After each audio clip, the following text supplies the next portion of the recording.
नमस्कार दोस्तों, स्वागत है आपका एक बार फिर से आपके अपने यूट्यूब चैनल कंपटीशन प्रिपरेशन पे। आई होप आप सारे बहुत अच्छे होंगे और अच्छे से पढ़ाई भी कर रहे होंगे। अभी रिसेंटली एक एग्जाम हुआ है आईस असिस्टेंट मेंस का, जिसमें 50 प्रश्न मैथमेटिक्स के पूछे गए हैं और रिसेंट एग्जाम है तो एसएससी की जैसे कि आदत रही है प्रीवियस ईयर क्वेश्चन को कॉपी पेस्ट करने की। तो ये जो प्रश्न होंगे 50 प्रश्न, ये आपके एसएससी सीजीएल का जो अपकमिंग एग्जाम है, सीएचएसएल का अपकमिंग एग्जाम है, उसके लिए बहुत ज़्यादा इंपॉर्टेंट होने वाले हैं। ठीक है, इसी लेवल के क्वेश्चंस आपके प्री एग्जाम में देखने को मिलेंगे। 2-4 प्रश्न इधर उधर भी मिल जाए तो कोई दिक्कत नहीं है। तो ये प्रश्न आपके लिए अति आवश्यक यानी मोस्ट इंपॉर्टेंट बनते हैं।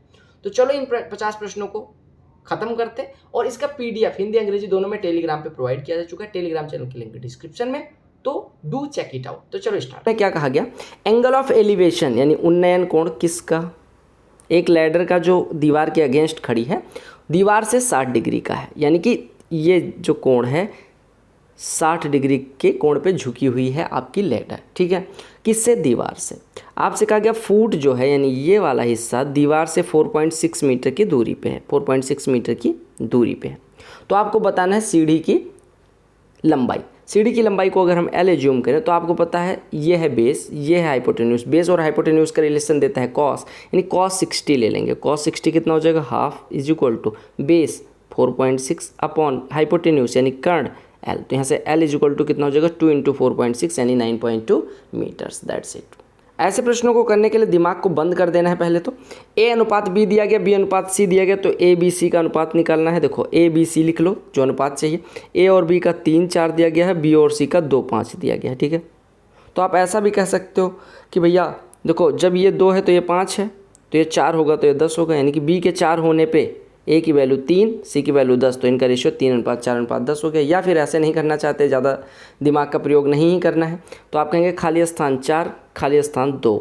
खाली स्थान जो होता है जिसके आगे वो भर लेता है, 2 से काट दो, 2 2 2 दूनी 4, खड़ा गुणा कर दो तो 3 गुणे 1 3, 4 गुणे 1 4, 2 गुणे 5 10, यही इनका रेशियो हो जाएगा। क्लियर। देखो कहा गया प्रोडक्ट दिया गया ग्रेटेस्ट 3 डिजिट नंबर और 2 डिजिट ग्रेटेस्ट नंबर। ग्रेटेस्ट नहीं, लार्जेस्ट होना चाहिए या बिगेस्ट होना चाहिए। 3 डिजिट की बिगेस्ट नंबर कितनी है, 999। 2 डिजिट की बिगेस्ट नंबर कितनी है, 9 इंटू 9। अब आपको निकालना क्या है, मल्टीप्लीकेशन। तो मल्टीप्लीकेशन अगर करने लग जाओगे तो हो जाएगी देर, आपको देरी नहीं करनी है। 999 can be written as 1000 minus 1। अब इसमें गुणा करना है, तो 99 का 1000 में गुणा होगा 99,000, उसमें से 99 गुणे 1 घटाना है, यानी 99,000 में से अगर 99 गुणे 1 यानी 99,000 घटाएंगे, 99,000 में से अगर 99 घटाएंगे तो 98,901 आपका आंसर हो जाएगा। क्लियर। देखो भैया कहा गया कि एक मोटरसाइकिल की जो बेस रेडियस है यानी कि जो पहिए की रेडियस है वो 35 सेंटीमीटर है, उसको पर मिनट कितना चक्कर काटना चाहिए ताकि उसकी स्पीड 66 किलोमीटर प्रति घंटे हो जाए। देखो 66 किलोमीटर को अगर मैं मीटर में बदलूँ तो 66,000 मीटर हो जाएगा, और घंटे को मिनट में बदलूँ तो ये 60 मिनट हो जाएगा। यानी 1 मिनट में उसे कितना मीटर की दूरी तय करनी है, 1100 मीटर की। 1 मिनट में उसे 1100 मीटर की दूरी तय करनी है। एक चक्कर काटती है तो वो कितना दूरी तय करती है, 2πr, यानी कि 2 गुणे 22/7 और गुणे रेडियस कितनी है, 35 सेंटीमीटर। इसको मीटर में बदल लो तो 0.35 हो जाएगा। 7 से कटेगा 0.05 हो जाएगा। 2 गुणे 0.05 ये हो जाएगा 0.1, 0.1 गुणे 22 2.2, यानी कि 2.2 मीटर एक चक्कर में वो चलेगी। 1100 मीटर वो 1 मिनट में चलेगी, तभी स्पीड इतनी हो पाएगी। यानी कि 1100 मीटर प्रति मिनट अगर वो ट्रेवल करे तभी उसकी स्पीड 66 किलोमीटर प्रति घंटे हो पाएगी। एक चक्कर में वो 2.2 मीटर लगाती है, तो 1100 मीटर ट्रेवल करने के लिए 1100 बटे 2.2 यानी 500 चक्कर मारना पड़ेगा उसे 1 मिनट में, तब उसकी स्पीड 66 हो जाएगी, 66 किलोमीटर प्रति घंटे। एक आदमी पर्सनल लोन लेता है 10 लाख रुपए का, और उसको 7,000 पर मंथ पे करना है। ठीक है, 12 साल के लिए, ओनली फॉर 12 ईयर्स। 7,000 पर महीने 12 साल के लिए इंटरेस्ट पे करना है। तो आपको बताना है रेट ऑफ इंटरेस्ट कितना है। एक बात बताओ, 7,000 रुपये पर महीने इंटरेस्ट पे करना है 12 साल के लिए। ठीक है, अब आप एक बात बताओ, 7,000 रुपये 1 महीने का, तो 12 महीने में 7,000 गुणे 12 इतना, यानी 84,000 रुपये उसे 84,000 रुपये उसको पे करना पड़ेगा। यहाँ पे थोड़ा सा प्रश्न में गलती लिखी हुई है, आपको लिखना चाहिए कि यहाँ पे इनको प्रश्न में लिखना चाहिए ही हैज़ टू पे Rs 7,000 पर मंथ, नहीं as interest only for per year. यहाँ पे कर देना कि he has to pay 7,000 per year as interest only for 12 years, यानी कि 7,000 रुपये पर महीने उसे इंटरेस्ट पे करना पड़ता है, के बजाय 7,000 रुपये हर साल वो इंटरेस्ट पे करता है 12 साल तक। यानी कि वो कितना पे करता है, 84,000 रुपये इंटरेस्ट पे करता है, कितने पे, 10 लाख पे। तो 10 लाख का 84,000 कितना परसेंट है, 8.4%, यानी रेट ऑफ इंटरेस्ट कितना हो गया, 8.4%। क्लियर हो गया। ए कोई कार्य 10 दिन में कर सकता है, ए कोई कार्य 10 दिन में कर सकता है। बी जो है 25% मोर एफिशिएंट है। अब ए की कोई ऐसी एफिशिएंसी मानो जिसका 25% निकालना आसान हो, यानी मान लो ए जो है 4 यूनिट एक दिन में करता है, तो बी कितना करेगा, इससे 25% ज़्यादा, यानी बी करेगा 5 यूनिट। बी कितना करेगा, 5 यूनिट। अब आपसे कहा गया अगर बी वही कार्य करे तो कितना दिन लगेगा।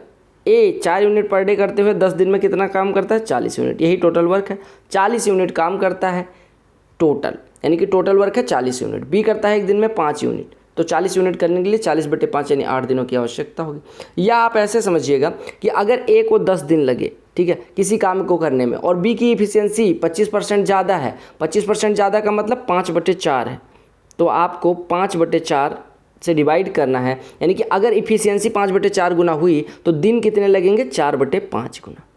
अरे यही तो हुआ, हमने कहा अगर इफिशियंसी 5/4 गुना है तो number of days taken will be कितना, 4/5 टाइम्स ऑफ 10।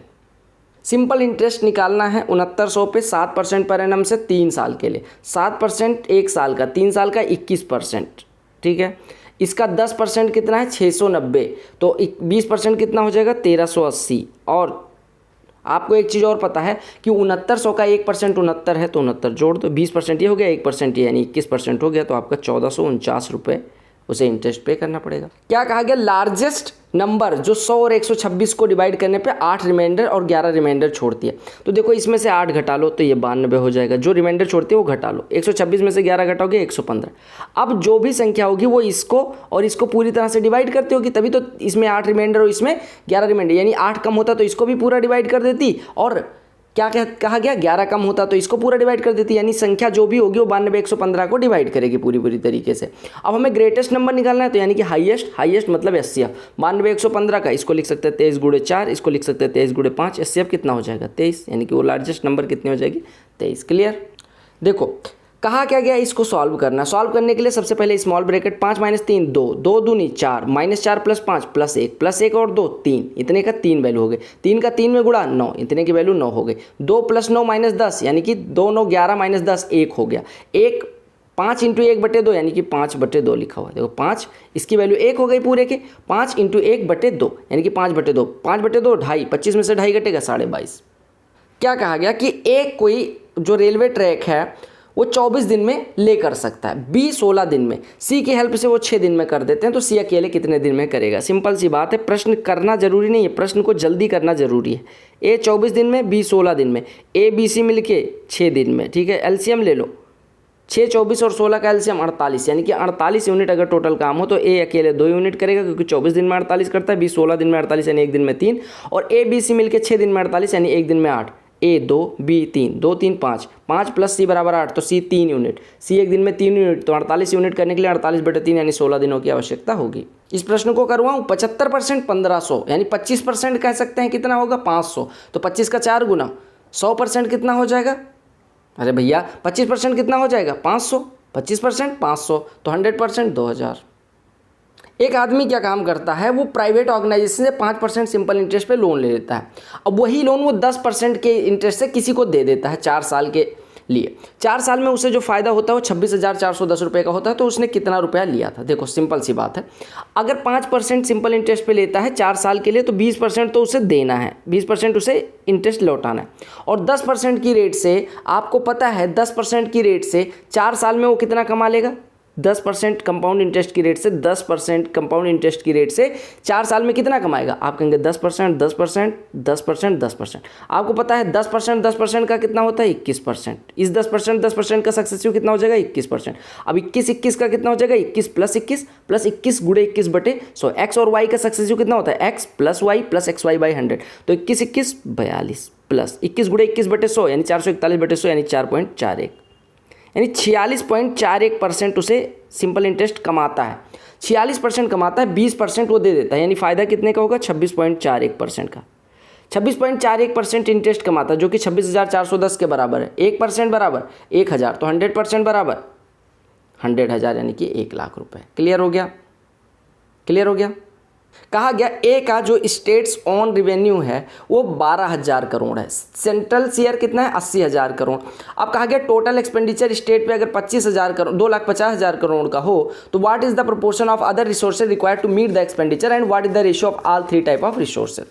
देखो आपसे क्या कहा गया कि एक स्टेट का अपना रिवेन्यू इतने का है, सेंट्रल शेयर इतने का है, यानी कि टोटल उसके पास पैसा कितना हो जाता है 200 के बाद 30 करोड़ का। ठीक है, अब टोटल एक्सपेंडिचर उसका 250,000 का है, 250,000 का है।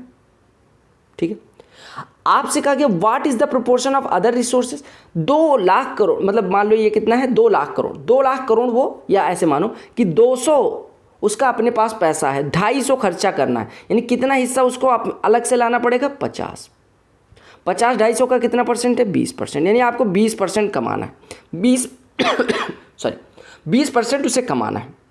अब एक बात बताओ, 20% उसे कमाना है कहीं और से।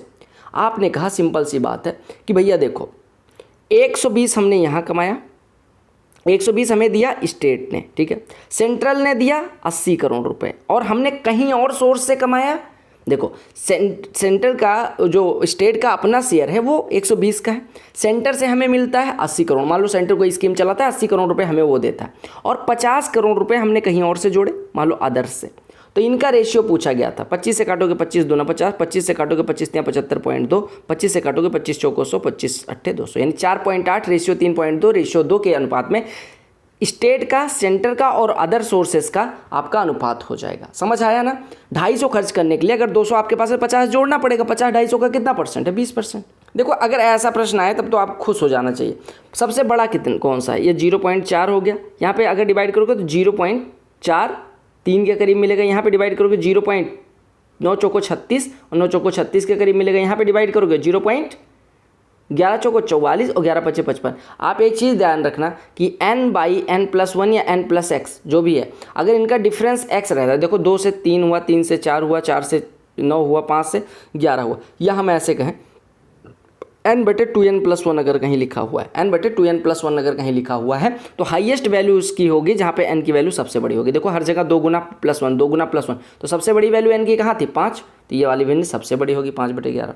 एक रेलवे का पैसेंजर है, वो क्या काम करता है, टेलीग्राफ पोस्ट काउंट करता है जब वो पास करता है। कहा गया they are 50 metres apart and speed of train is 48 kilometre, then in a minute he will cross. देखो एक चीज़ बताओ, 48 किलोमीटर प्रति घंटे स्पीड है, ठीक है, 48 किलोमीटर प्रति घंटे यानी 48,000 मीटर प्रति घंटे। घंटे अगर मिनट में बदलें 60 से डिवाइड कर दें, यानी वो 800 मीटर ट्रेवल करेगा 1 मिनट में। अब एक जगह से स्टार्ट करेगा, 50-50 मीटर पे 16 तो वैसे पिलर आ जाएंगे और एक स्टार्टिंग वाला, यानी कि टोटल पिलर देखो 50 मीटर पे अगर एक पिलर है तो 800 मीटर में 16 पिलर, यानी 1 2 3 4 5 ऐसे 16 हो जाएंगे, और एक से स्टार्ट करते हैं, यानी टोटल 17 पिलर वो पार करेगा। एक प्लेन है 11:20 पे दिल्ली से उड़ती है और 12:50 में मुंबई पहुंच जाती है। अगर 600 की स्पीड से वो ट्रेवल करती है, कितने घंटे लगे उसे 1 घंटे 30 मिनट यानी 1.5 घंटे। 600 की स्पीड से 1.5 घंटे में कितना दूरी तय करेगी 900 किलोमीटर। एक अमाउंट में 60% का इंक्रीज है 6 साल में, यानी 6 साल में अगर 60%, 1 साल में 10%, क्योंकि सिंपल इंटरेस्ट यानी रेट ऑफ इंटरेस्ट आ गई 10%।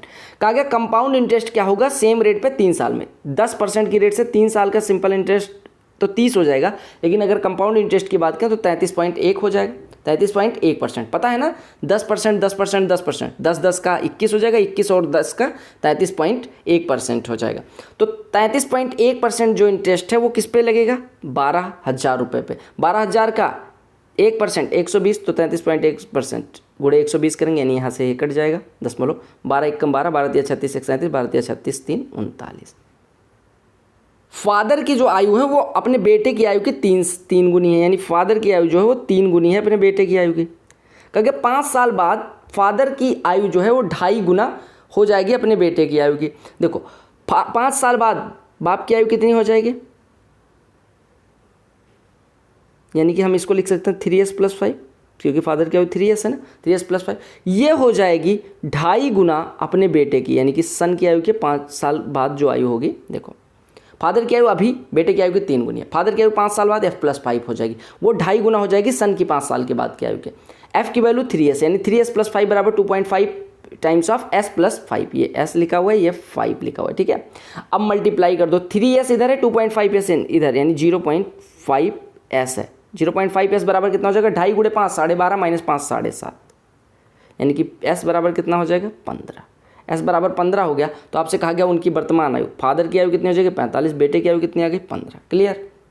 कहा गया एक 2 डिजिट संख्या है जो इक्वल है 3 टाइम्स के किसके, सम ऑफ इट्स डिजिट के। मान लो 2 अंकों की कोई संख्या, 2 अंकों की कह रहा हूँ, एक्स वाई लिखी हुई है, तो उसका जो वैल्यू होती है वो 10x + y होती है, पता है ना। ये जो 10x + y है वो 3 गुना है किसके, अपने अंकों के योग के, यानी x + y के।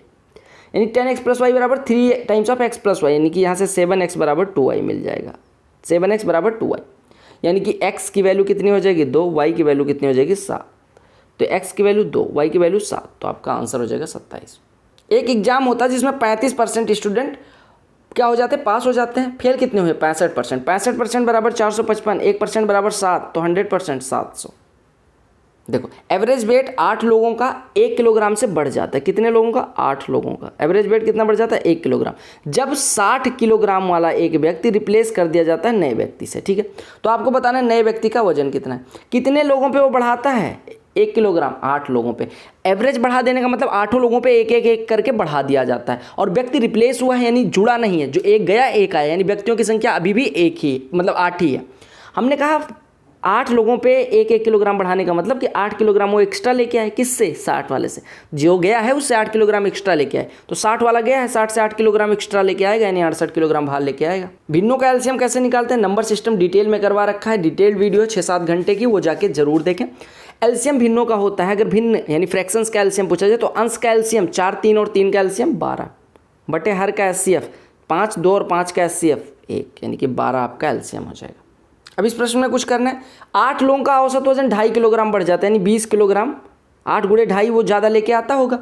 जब 65 किलोग्राम वाला एक व्यक्ति निकाल के कोई दूसरा लिया जाता है, यानी 20 किलोग्राम एक्स्ट्रा ऐड करना है, 65 जो निकला है उससे, 65 + 20 85 लेके आएगा। देखो कहा गया अरुण और सुरेश की वर्तमान आयु का अनुपात 4:3 है, 4:3 है। 6 साल बाद उनकी जो अरुण की आयु है वो 30 हो जाएगी। 6 साल बाद अगर 30 हो जाएगी तो वर्तमान में कितनी है 24, यानी 4 रेशियो बराबर 24, यानी 1 रेशियो बराबर 6, तो 3 रेशियो बराबर 18। इसको इवेल्युएट करना है, 63 square minus 37 square, a minus B a plus B, 63 + 37 100, 63 minus 37 36, तो 26, तो 26 गुणे 100 कितना हो जाएगा 2600। क्लियर। ए बी सी अगर टुगेदर एक काम को करते हैं तो 6 दिन लगते हैं, लिखते रहते हैं, जिससे आपको सुनने और प्रश्न करने में आसानी होगी। ठीक है। Efficiency of A and C is 3 times of B, यानी ए और सी मिलके बी का 3 गुना काम करते हैं, यानी बी 1 यूनिट माने तो ए और सी मिलके 3 यूनिट करते हैं। ठीक है। Efficiency of A is 4 times of C, A की जो इफिशियंसी है वो 4 गुना है सी की इफिशियंसी के। ठीक है, अभी ये ना मानो। ठीक है, कहा गया ए की इफिशियंसी 4 गुना है सी की इफिशियंसी, तो सी की इफिशियंसी हम पहले 1 मानते हैं, ए की इफिशियंसी या 1 ना मान के मान लेते हैं 3, सी की इफिशियंसी मान लेते हैं 3, ए की इफिशियंसी कितनी हो जाएगी 12। ठीक है, क्योंकि इसके 3 गुना है। 3 12 क्यों माना पता है, क्योंकि यहाँ पे आपको 3 गुना निकालना है, तो 3 हम ऐसा लेके चल रहे हैं कि 3 कट जाए, तो सी की इफिशियंसी 3 मान ली, ए की 12 मान ली, 1 2 भी मान सकते हो, लेकिन फ्रैक्शन में तब करना पड़ेगा। ठीक है, तो ए और सी मिलकर कितना करेंगे 15, और आपको कहा गया ए और सी की इफिशियंसी 3 गुना है बी की इफिशियंसी की, ए सी मिलकर 15 करते हैं, वो 3 गुना है बी का, तो बी कितना करेगा 5 यूनिट।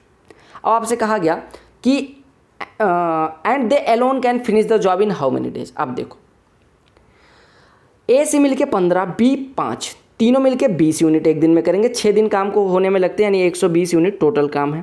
120 यूनिट टोटल काम है। अब देख लो एक एक कितना कितना काम करता है। ए 12 करता है तो ए को 10 दिन लगेंगे, बी 5 करता है तो बी को 24 दिन लगेंगे, सी 3 करता है तो सी को 40 दिन लगेंगे। सिंपल सी बात।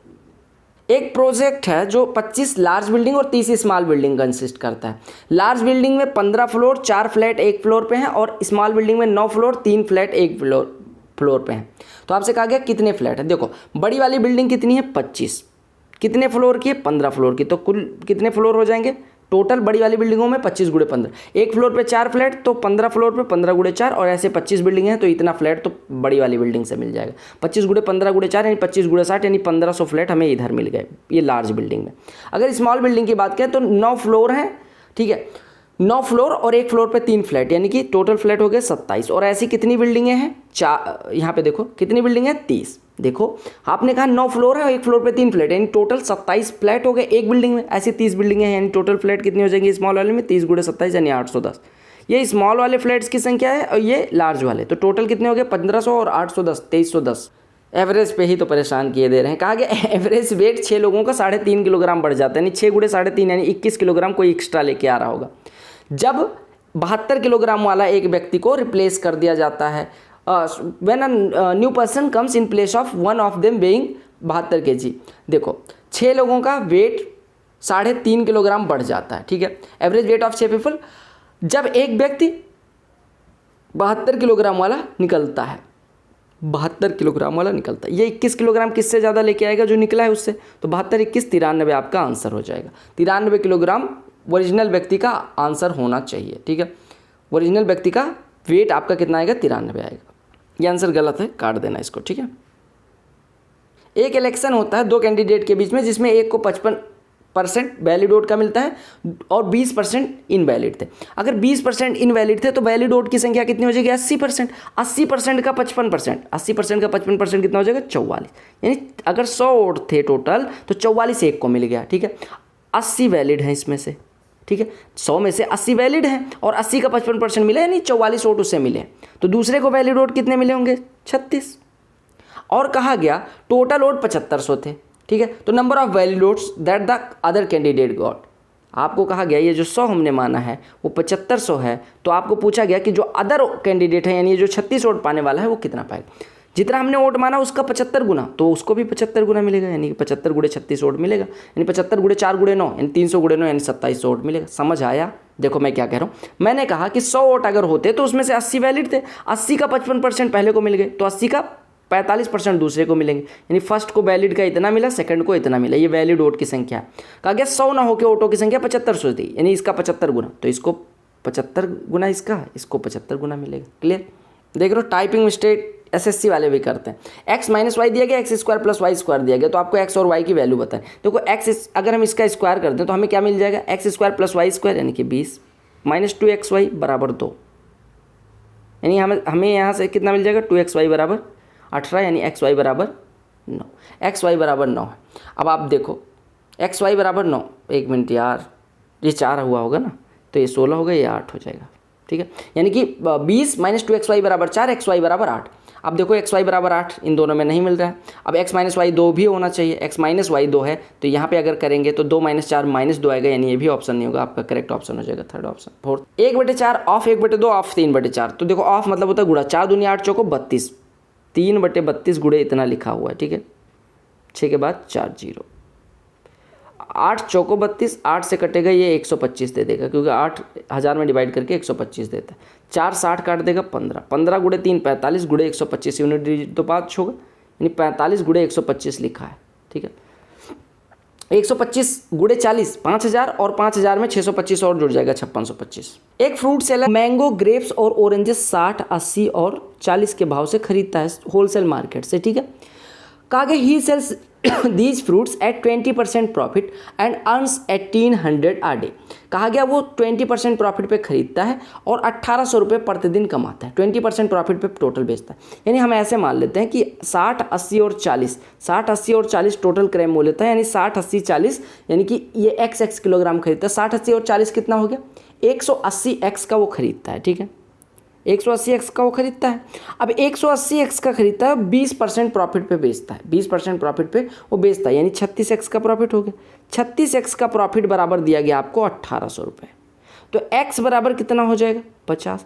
x बराबर 50 हो गया तो क्रय मूल्य होना चाहिए 9000, क्रय मूल्य होना चाहिए 9000 रुपये, लेकिन यहाँ पे 7200 दिया गया। इसका मतलब क्वेश्चन में कहीं तो गलती है, क्वेश्चन की लैंग्वेज में कहीं गलती है। क्या गलती है वो देखते हैं। इनने कहा कि 20% प्रॉफिट मेक करता है। अगर यहाँ पे बोल दूँ कि सेलिंग प्राइस का 20% मेक करता है, सेलिंग प्राइस का 20%, यानी सेलिंग प्राइस जो है उसका 20% मेक करता है। 20% यानी कि सेलिंग प्राइस का 20%, यानी प्रॉफिट जो है वो सेलिंग प्राइस का 20% है, यानी सेलिंग प्राइस का 20% अगर 1800 है तो सेलिंग प्राइस कितना हो जाएगा? 9000। सेलिंग प्राइस 9000 है, प्रॉफिट 1800 है, तो कॉस्ट प्राइस कितना हो जाएगा 9000 माइनस 1800 7200। तो प्रश्न में ये कहना ये चाह रहे हैं कि वो 1800 का प्रॉफिट तब बनाता है जब वो सेलिंग प्राइस पे 20% कमाता है। सेलिंग प्राइस का 20% कमाता है 1800, सेलिंग प्राइस 9000 और 9000 में बेचने पे वो 1800 का है, यानी कि 9000 तो सेलिंग प्राइस है, प्रॉफिट 1800 है, तो कॉस्ट प्राइस होना चाहिए 7200। सुरेश भाई क्या काम करते हैं, 96 किलोमीटर 16 की स्पीड से बाइक से, 124 किलोमीटर 31 की स्पीड से कार से और 105 किलोमीटर 7 की स्पीड से हॉर्स कार्ट से ट्रेवल करते हैं। एवरेज स्पीड निकालना है। एवरेज स्पीड जो निकलती है वो total distance upon total time होती है।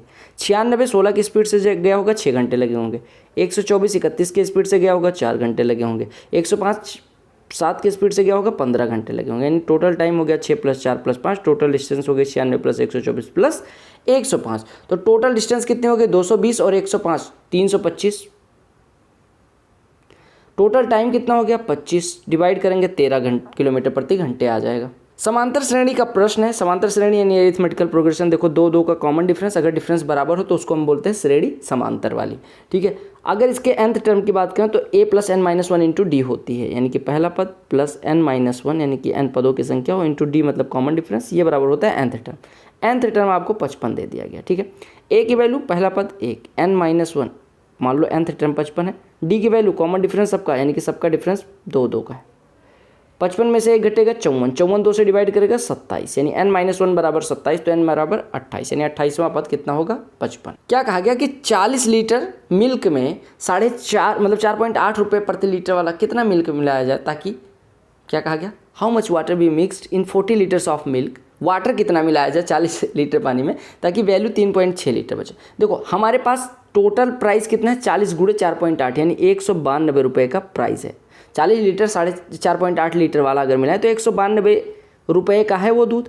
अब 192 रुपये को अगर 3.6 रुपये पर लीटर बनाना है तो टोटल मात्रा कितनी करनी पड़ेगी, 3.6 से डिवाइड कर दोगे, 3.6 से डिवाइड कर दोगे, 3.6 से डिवाइड करोगे तो ये कितना आ जाएगा 1920/36, क्योंकि हमें अगर 192 रुपये का धन है और 3.6 रुपये प्रति लीटर वो धन बनाना है तो हम कहेंगे 192/3.6 लीटर बना, 12 से काट दो, 12 से कटेगा 12 × 3 = 36, 12 से कटेगा 12 × 1 = 12, ये आपका हो जाएगा 12 × 6 = 72, 160/3 लीटर हमें बनाना है। 160/3 लीटर कितना हो जाएगा 53.33 लीटर, यानी कि 40 लीटर तो दूध है, 53.33 लीटर उसको बनाना है पानी ऐड करके, तो कितना पानी ऐड करना पड़ेगा 13.33। कहा गया मोहन जो है 8 किलोमीटर आगे है राम से, मोहन जो है वो 8 किलोमीटर आगे है राम से। Speed of Mohan and Ram is 4 and 6 kilometre प्रति घंटे। मोहन की स्पीड जो है वो कितनी है 4 किलोमीटर प्रति घंटे, राम की स्पीड 6 किलोमीटर प्रति घंटे। अब देखो इनके बीच की डिफरेंस 8 किलोमीटर और इनकी रिलेटिव स्पीड अगर एक ही डायरेक्शन में दौड़ेंगे तभी पकड़ पाएंगे 2 किलोमीटर प्रति घंटे, यानी इनकी रिलेटिव स्पीड जो है वो हो जाएगी 6 - 4।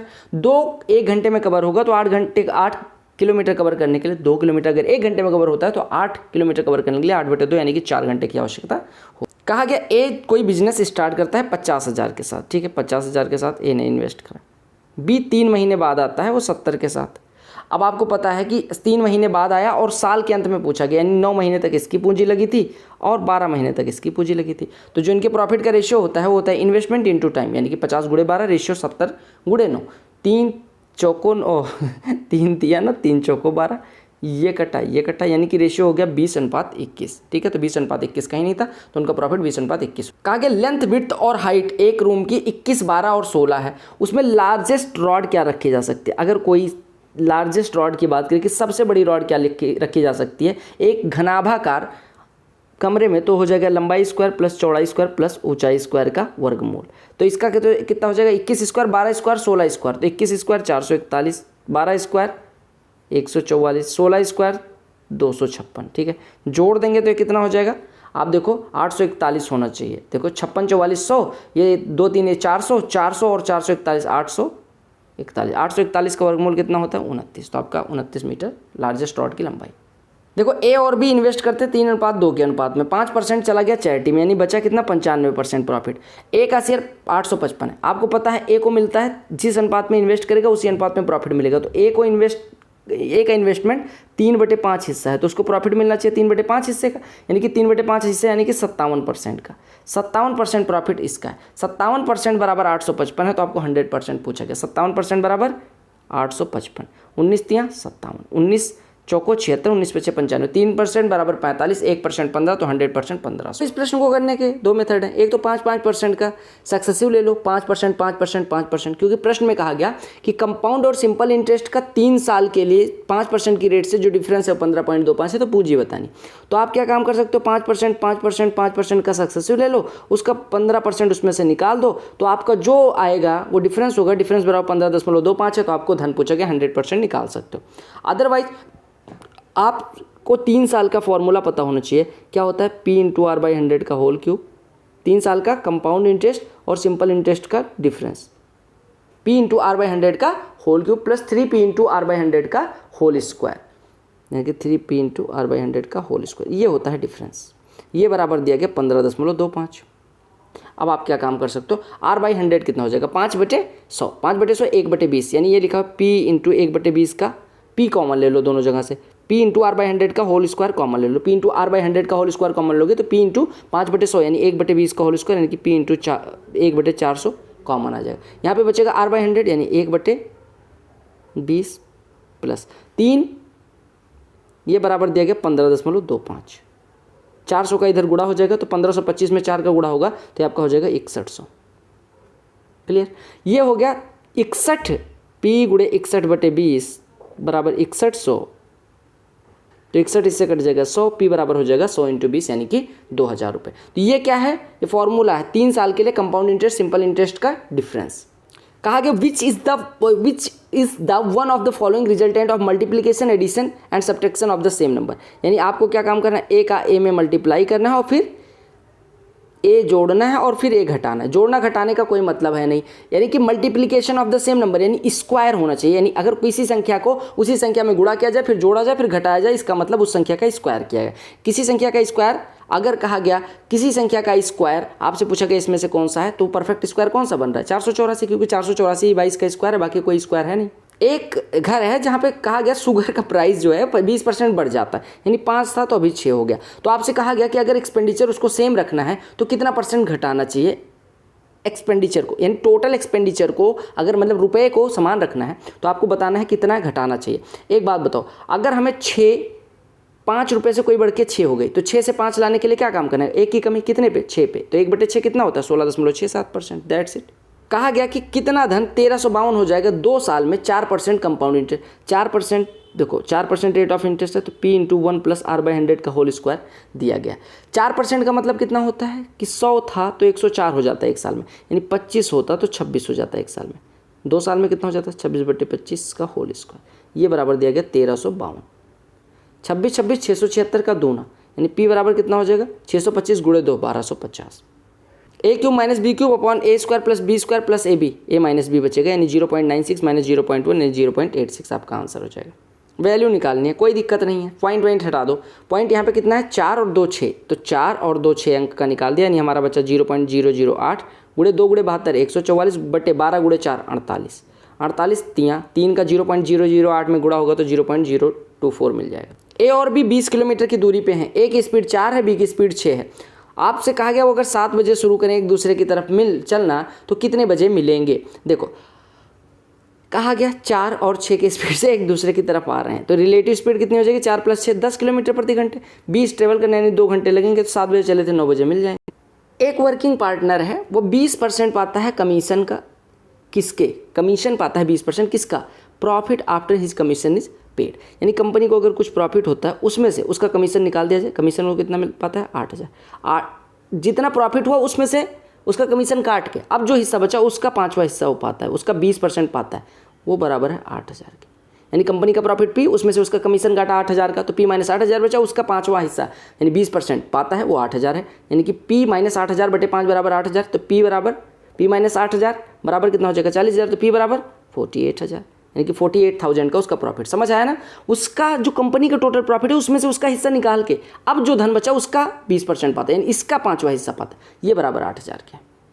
एक बस है जिसका बिना रुके गति 54 है, रुकते हुए 45, तो आपसे कहा गया 1 घंटे में कितने मिनट के लिए रुकती है। इसका शॉर्ट ट्रिक होता है कि स्पीड विदाउट स्टॉपेज बटे में ले लो, यानी कि बिना स्टॉप के 54, ऊपर speed without stoppage minus speed with stoppage.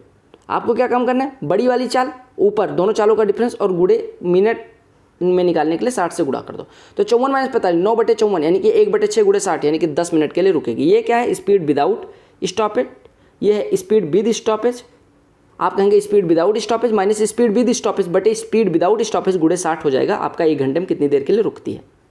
कहा गया कि एक रस्सी है जो एक काऊ बनी हुई है, वो 12 मीटर, ठीक है, 12 मीटर पहले रस्सी थी, अब वो 23 मीटर कर दी गई। यानी पहले इतना एरिया चढ़ सकती थी, अब इतना एरिया चढ़ सकती है। तो कहा गया कितना एरिया बढ़ा। यानी बेसिकली आपसे पूछ रहे हैं कि 23 मीटर त्रिज्या वाले वृत्त का क्षेत्रफल और 12 मीटर त्रिज्या वाले वृत्त के क्षेत्रफल के बीच का डिफरेंस कितना होगा। तो आप क्या काम करोगे? सीधे सीधे निकाल सकते हो। कैसे? आपने कहा कि हो जाएगा, देखो पाई इंटू आर स्क्वायर बड़े वाले वृत्त की त्रिज्या minus pi into small R square छोटे वाले वृत्त की त्रिज्या। तो पाई कॉमन ले लोगे, तो पाई मतलब 22/7 कॉमन ले लिया और गुणे R square minus R square करना है, तो आर प्लस आर होगा और आर माइनस आर होगा। सिंपल सी बात है, ठीक है।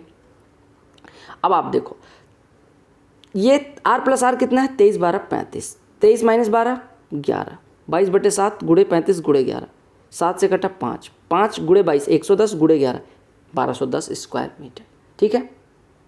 ए कहा गया x% है y का, x% y का मतलब x इंटू वाई बाई 100, तो a की वैल्यू है x into Y by 100। B है y% ऑफ x, y% यानी y इंटू एक्स बाई 100, तो कहा गया x y/100 y x/100। तो आपसे कहा गया कौन सा सही? a is smaller than b नहीं, ग्रेटर नहीं, a is can not be defined नहीं, ये दोनों बराबर हैं। तो बराबर कहीं नहीं दिया गया था, तो ये आपका करेक्ट ऑप्शन है। तो ये थे 50 प्रश्न जो हमें करने थे। आई होप आपको सारे प्रश्न समझ में आ गए होंगे और ये SSC सीजीएल के लिए इंपॉर्टेंट जैसा कि मैंने बता ही दिया। तो मिलते हैं अगली वीडियो में, तब तक के लिए bye bye, take care, love you all the very best for upcoming exams. Vande Mataram and जय हिंद। साथ ही साथ स्टार बैच 2.0 स्टार बैच और जो अपने चैनल पर वीडियोज आ रही हैं वो देखना ना भूलें। चैनल पर नहीं होना सब्सक्राइब कर लेना। मिलते हैं अगली वीडियो में, तब तक के लिए।